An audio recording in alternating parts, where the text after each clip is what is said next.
Hi my YouTube friends, मैं आज आपको चैप्टर करवाने वाली हूँ। सामग्री क्या है, उसका अर्थ क्या है, एबीसी विश्लेषण क्या है और वीडीई विश्लेषण क्या है और जस्ट टाइम एनालिसिस क्या है। तो मैं आपको एक क्वेश्चन करवाऊँगी आज। What do you mean by material control, explain object importance. यानी जो भी हमारा मटेरियल कंट्रोल है उसका अर्थ, उसके नियंत्रण, उद्देश्य, महत्व इस एक ही वीडियो में करवाऊँगी मैं आपको, और हिंदी में करवाऊँगी सारा। तो आइए हम सबसे पहले जानते हैं सामग्री सूची क्या है। सामग्री सूची एक तालिका है जो उन सभी प्रकार की भौतिक इकाइयों से है जिनके निर्माणी इकाई, व्यावसायिक इकाई अपने व्यवसाय के सामग्री संचालन के लिए अपने भंडारगृह में रखती हैं। सामग्री सूची की दृष्टि से सामग्री स्थायी प्रकृति की नहीं होती, वरना उसे भंडारगृह में केवल इसीलिए रखा जाता है जिससे निर्माणी प्रक्रिया में इसका प्रयोग किया जा सके तो व्यवसाय के सामान्य संचालन के लिए विक्रय किया जा सके। इसकी कुछ परिभाषाएं दी हुई हैं। उन्होंने बोला है कि जो सामग्री सूची है वह सामग्री सूची एक प्रकार की एक तालिका है जिसमें हम वो वस्तुएं रखते हैं, यानी वो भौतिक का मतलब होता है वो वस्तुएं रखते हैं जिनसे हम आगे अपना जो उत्पाद है वो बनाने वाले हैं और उसको हम भंडार गृह में रखते हैं या हम आगे उसको सेल करने वाले हैं। तो वो हमारा हो गया सामग्री सूची, यानी उन आइटम की हम एक सूची बना लेते हैं। अगला इसने बोला है इसकी परिभाषा पीयूष गोयल कृष्णन के अनुसार, मतलब कि पी का मतलब मेरे को पता नहीं तो मैंने इसीलिए पीयूष बोला है। गोपाल कृष्णन के अनुसार सामग्री सूची को सामान्य किसी भी प्रकार के ऐसे निष्कर्ष संसाधन के रूप में परिभाषित किया जाता है जिसका इस अर्थ में आर्थिक मूल्य होता है कच्चे माल को अर्ध माल में परिवर्तित किया जा सके और अतिरिक्त मूल्य के साथ तैयार माल बन जाए। देखिए, ये जो हमारे एक परिभाषा देने वाले एक वैज्ञानिक रूप से लगा लो और आर्थिक रूप से एक अर्थशास्त्री हैं गोपाल कृष्णन।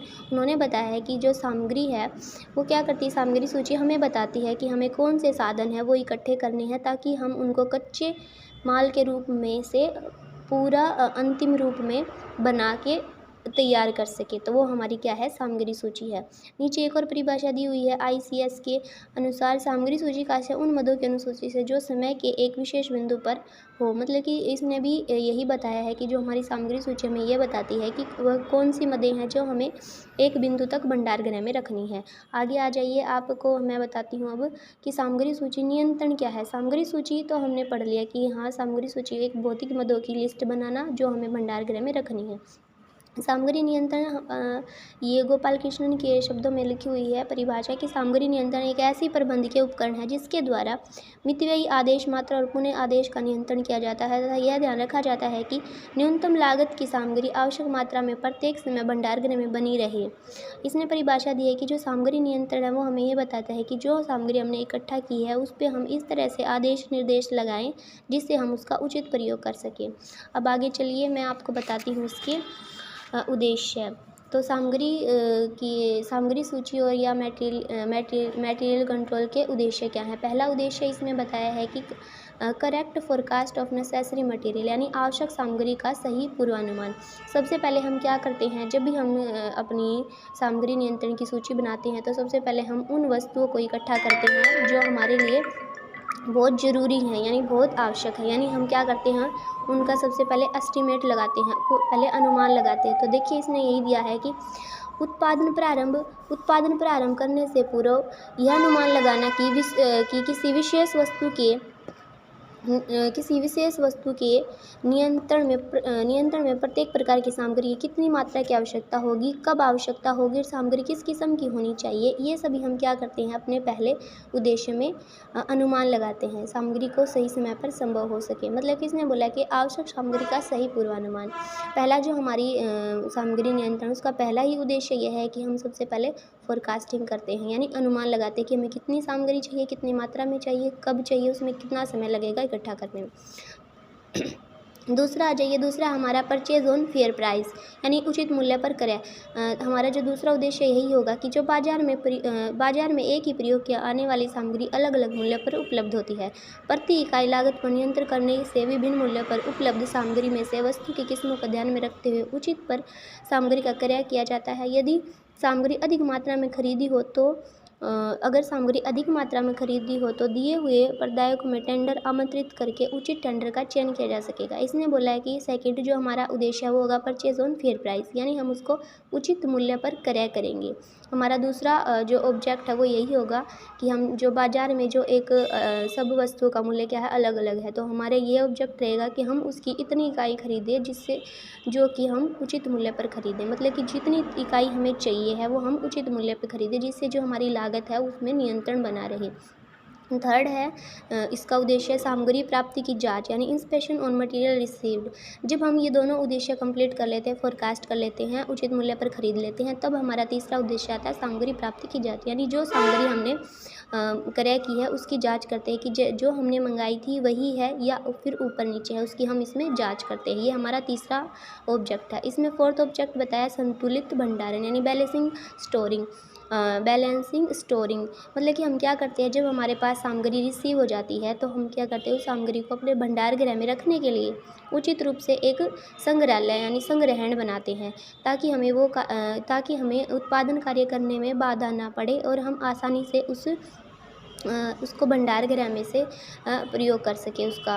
मतलब कि हम क्या करते हैं कि संतुलन बनाते हैं कि जो भंडार गृह में सामग्री उचित मात्रा में रखी जाए और जिससे उत्पादन कार्य में बाधा उत्पन्न न हो। साथ ही यह भी ध्यान में रखा जाता है कि सामग्री का भंडार अधिक न हो, क्योंकि भंडार में अधिक सामग्री होने से हमारी जो लागतें हैं वो बढ़ जाएंगी और इसके लिए विभिन्न सामग्री स्तर पर तय की जाती हैं और इसकी व्याख्या है वो मैं आपको आगे बता दूंगी। आगे जो नेक्स्ट वीडियो डालूंगी संतुलित भंडारण क्या होता है। बस आप यहाँ यही समझ लीजिए कि संतुलित भंडार वही होता है जब हम सामग्री का संतुलन बना के रखते भंडार गृह में, ताकि वो ना ज़्यादा हो ना कम हो। अगर वो ज़्यादा होती है तो उससे हमारी भंडार गृह की लागतें बढ़ जाती हैं। तो जब हमें थर्ड पॉइंट के बाद जब हम मटेरियल रिसीव करते हैं तो 4 पॉइंट में सिर्फ हमें इतना करना है कि बैलेंस बना के रखना भंडार गृह में, ताकि ज़्यादा भी ना हो सामग्री और इतनी कम भी ना हो। अब हमारा आता है 5 ऑब्जेक्ट में बताया सामग्री के क्षय एवं गबन पर नियंत्रण, यानी control on waste and embezzlement material, यानी हमारी जो सामग्री है उसका मतलब कि कुछ गबन ना हो, मतलब कि गबन का मतलब यहाँ पे कुछ खराब या गड़बड़ी ना हो। तो उसके लिए हम क्या करेंगे, 5th ऑब्जेक्ट में रोकड़ के बाद सबसे अधिक संभावनाएं सामग्री की चोरी की होती है। अब मान लीजिए हमने भंडार गृह में रख दी वस्तुएं 4th पॉइंट में संतुलित भंडारण में बैलेंसिंग में।